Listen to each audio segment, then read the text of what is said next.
Maraming dahilan kung bakit tayo napapagod o nadidrain ng energy.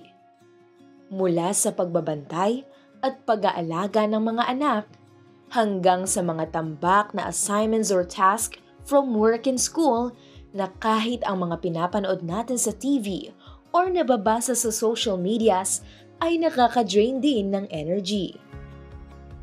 The more you deny yourself time and space to recover or heal, the more you're likely to overextend yourself and end up with some mental or physical ailments as a result.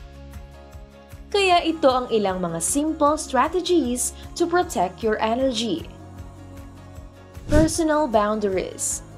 Learn to say no without guilt. Lagyan mo ng limit ang ibang activities kung hindi naman ito importante. Bigyan mo ng time ang sarili para mag-relax at magpahinga. Grounding practices. Start your day with a few deep breaths, meditation, or gentle stretches. Connect with nature, mag-hiking, o kahit maglakad-lakad lang sa beach. Control your inputs. Bawasan ang oras sa panonood ng mga videos sa social media or news that leaves you anxious or upset. Manood na lang ng mga educational shows, uplifting videos, or calming contents. Protect your physical space.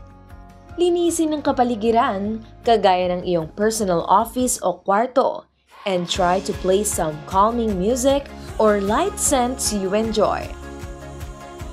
Choose supportive people. Iba ang nagagawa kapag ang mga kasama ay yung mga kaibigan o kapamilya mong sinusuportahan ka, ini-inspire ka, at nagmo-motivate sa iyo. Rest when you need it. Huwag mong i-burn out ang iyong sarili. Mas nakakabuti na magkaroon ka rin ng time to relax, time to explore, and time to enjoy. You can do it!